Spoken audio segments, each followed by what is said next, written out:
America आणि Iran यांच्यातल्या युद्धाबद्दलची एक मोठी अपडेट आहे, ती म्हणजे डोनाल्ड ट्रम्प असं म्हणालेले होते की जर 21 तारखेची सीज फायरची जी डेट आहे ती संपली तर त्याच्यानंतर आम्ही इराणवर एवढं बॉम्बिंग करू, एवढे हल्ले करू की इराणवर आजपर्यंत कधी असे हल्ले झाले नसतील, तिथले पॉवर प्लांट उडवू वगैरे वगैरे. पण प्रत्यक्षात डोनाल्ड ट्रम्प यांनी यातलं काहीही केलं नाही. नेहमीप्रमाणे जसं ते आतापर्यंत नेहमी जे बोलतात ते करत नाहीत, त्याच पद्धतीनं त्यांनी यावेळी देखील केलं. यावेळी त्यांनी अचानकपणे एक सीज फायर डिक्लेअर केला, एकतर्फी, म्हणजे फक्त अमेरिकेच्या बाजूनं. इथं इराणनं ना सीज फायरची मागणी केली, ना इराणनं कोणत्याही प्रकारची टेबलवर बसून चर्चा केली. इराणनं काहीही केलं नाही. डायरेक्ट डोनाल्ड ट्रम्प यांनी आपल्या बाजूनं एक सीज फायर डिक्लेअर केला. पाकिस्तानच्या पंतप्रधानांचे आभार मानले, पाकिस्तानच्या फील्ड मार्शलचे आभार मानले आणि त्यानंतर त्यांचा सीज फायर झाला. दुसऱ्या बाजूला इराणमध्ये मात्र सेलिब्रेशन चालू आहे. तिथं एक प्रकारचं एक्झिबिशन, जे प्रदर्शन म्हणतात तसं भरलंय. मोठमोठ्या मिसाईल्स इराणच्या रस्त्यावर आणल्या जात आहेत, लोक जमा झालेले आहेत आणि तिथं पाकिस्तानला भरपूर लोक शिव्या द्यायला लागलेत. आता पाकिस्तान खरं तर मध्यस्थ आहे. पाकिस्तान खरं तर युद्ध आम्ही थांबवलं म्हणतोय, मग पाकिस्तानला शिव्या का देत आहेत? आणि डोनाल्ड ट्रम्प हे एकतर्फी का झुकले, त्यांना झुकावं का लागलं? त्यांनी तर आज खरं तर इराणला उद्ध्वस्त करायचं असं ठरलेलं होतं, पण प्रत्यक्षात ते का झालं नाही? नेमकं काय काय घडलंय ते बघूया आजच्या या व्हिडिओमध्ये. मी आहे रणजित यादव आणि तुम्ही पाहताय द मराठी बाणा. आता काही लोकांना असा प्रश्न पडू शकतो की अमेरिका आणि इराण यांच्यातलं युद्ध चालू आहे का? तर युद्ध चालू नाही. काही लोकांना प्रश्न पडेल की युद्ध थांबलंय का? तर युद्ध थांबलेलं देखील नाही. काही लोकांना असा प्रश्न पडेल मग सीज फायर झालाय काय? तर सीज फायर देखील झालेलं नाही. कारण जो काही सीज फायर आता डोनाल्ड ट्रम्प यांनी डिक्लेअर केलाय एकतर्फी, तो फक्त अमेरिकेने डिक्लेअर केलेला सीज फायर आहे. आता इराणनं कोणताही सीज फायर मागितलाही नव्हता आणि तो मान्य देखील केलेला नाही. खरं तर आत्ताच काही तासापूर्वी एक बातमी आलेली आहे की एक हॉर्मुझमध्ये कंटेनर शिपवरती इराणनं हल्ला देखील केलाय. पण डोनाल्ड ट्रम्प ज्यांनी सांगितलं होतं की पॉवर प्लांट्स उडवले जातील वगैरे वगैरे, मॅसिव्ह स्ट्राईक्स वगैरे केले जातील, पण प्रत्यक्षात ते का झालं नाही? डोनाल्ड ट्रम्प यांनी एक ट्विट केलंय आणि त्या ट्विटमध्ये त्यांनी काय म्हटले बघा. त्यांनी त्यांच्या ट्विटमध्ये सांगितलं की इराणमधलं जे नेतृत्व आहे आता ते सगळं तुटलेलं फुटलेलं नेतृत्व आहे, तिथं कोणी एक नेता राहिलेला नाही. त्यामुळं आसिम मुनीर आणि पाकिस्तानचे पंतप्रधान शाहबाज शरीफ यांनी जी रिक्वेस्ट केली मला, त्या रिक्वेस्टला मान देऊन मी असं ठरवलंय की इराणवरती जे हल्ले करायचे होते ते तुर्तास थांबवावे. पण मी माझ्या आर्मीला म्हणजे मिलिटरीला असा आदेश देखील दिलाय की इराणच्या भोवती जी नाकेबंदी चालू होती, जो ब्लॉकेड चालू होता, तो मात्र चालूच राहिला पाहिजे. यामध्ये त्यांनी आणखी एक ट्विट केले. त्यामध्ये त्यांनी असं सांगितलं की या इराणला ही नाकेबंदी हटवण्याची खूप गरज आहे. त्यांना स्ट्रेट ऑफ हॉर्मुझ शिवाय जगता येत नाही. पण स्ट्रेट ऑफ हॉर्मुझची जर नाकेबंदी हटवली तर इराण आपला व्यापार आरामात करू शकतो आणि इराण बरोबरची डील कधीच होणार नाही.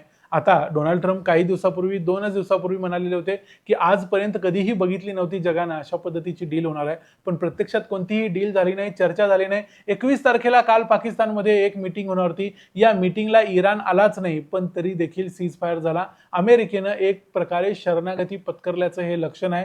हा खरोखर इराणचा विजय आहे काय? तर याला विजय म्हणता येण्या इतपत ग्राउंड मात्र या गोष्टीमध्ये नक्कीच आहे. पण इराणमध्ये बघितलं तर इराणच्या रस्त्यांवरती आता आनंदोत्सव चालू आहे, सेलिब्रेशन चालू आहे. इराणमध्ये हे एक विजयाचा जल्लोष चालू आहे असं आपण म्हणू शकतो.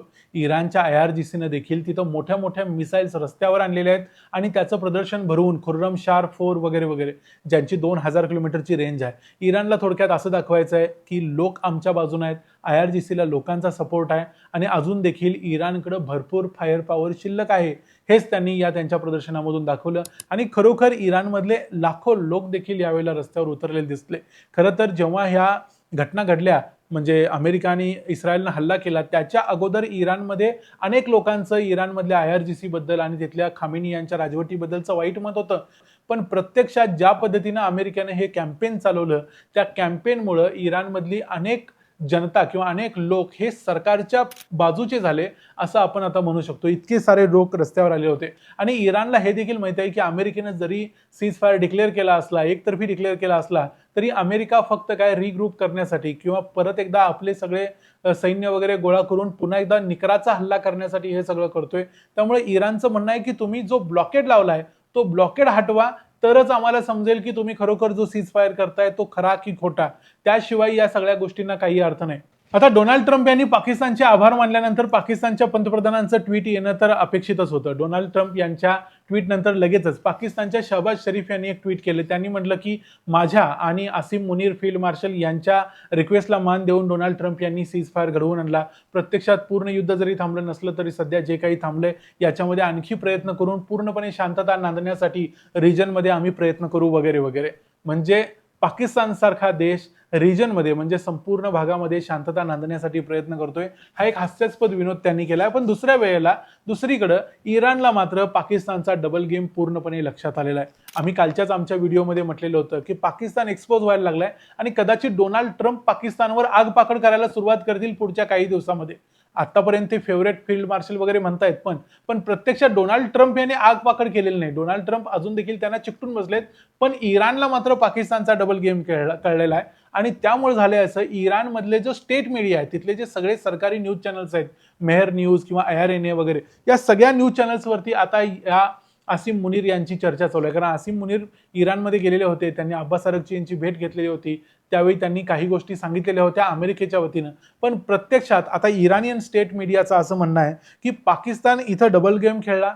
10 पॉइंट्स जे इराणचे होते ते अमेरिकेला कळवायचे होते, ते पाकिस्ताननं कळवलेच नाहीत, ते त्यांनी लपवले असं त्यांचं म्हणणं आहे.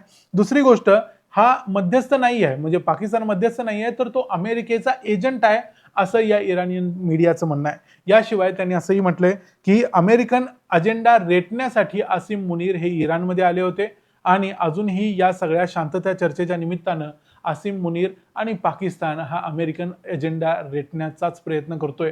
त्यामुळे भलेही ते दिसताना जरी मध्यस्थीचं असले तरी ते प्रत्यक्षात अमेरिकेच्या बाजूचे मध्यस्थ आहेत असं इराणचं आता स्पष्ट मत झालंय. आता हे जे सगळं आहे ते इराणमधल्या मीडियाचं म्हणणं आहे. अर्थात इराणमधला मीडिया हा सरकारी मीडिया असतो, त्यामुळं हे इराणच्या सरकारचंच म्हणणं आहे असं आपण गृहीत धरू शकतो. प्रत्यक्षात सरकारच्या कुठल्याही नेत्यानं अजूनपर्यंत हे म्हटलेलं नाही, पण तेही लवकरच आपल्याला ऐकायला मिळेल. पण डोनाल्ड ट्रम्प मात्र अजूनही शाहबाज शरीफ आणि आसिम मुनीर यांना क्रेडिट देताना दिसत आहेत. कारण त्यांना या युद्धातून माघार घेण्यासाठी किंवा आपले हात बाजूला काढून घेण्यासाठी काहीतरी कारण पाहिजे होतं, कुणीतरी आपल्याला रिक्वेस्ट करायला पाहिजे, त्याशिवाय डोनाल्ड ट्रम्प यांच्यासारखा महान माणूस माघार कशी घेणार.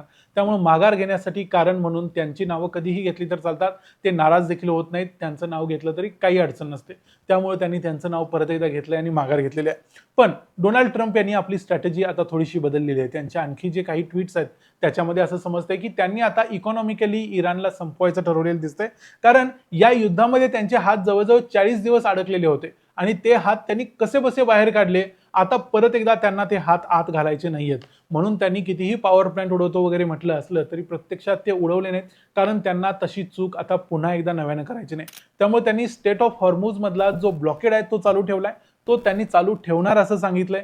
त्यामुळे इराणचं $500 मिलियन रोजचं नुकसान होत आहे असं ट्रम्प यांचा दावा आहे आणि त्यामुळं कदाचित इराण लवकरच शरण येईल. त्यांचं असंही म्हणणं आहे की इराणमधल्या IRGCचे जे लोक आहेत त्यांना किंवा तिथल्या पोलिसांना, सरकारी कर्मचाऱ्यांना पगार द्यायला आता पैसा नाही आहे इराणकडे. त्यामुळे लवकरच इराण आपल्या गुडघ्यावर बसेल आणि अमेरिकेसमोर हात जोडेल असं डोनाल्ड ट्रम्प यांना वाटत आहे. पण तेही होईल असं अजिबात मला तरी वाटत नाही, कारण आतापर्यंत डोनाल्ड ट्रम्प यांना जे जे वाटत होतं त्यातलं काहीच झालेलं नाही. त्यामुळे इथून पुढे देखील त्यांना जे वाटतंय ते होण्याची शक्यता कमीच आहे.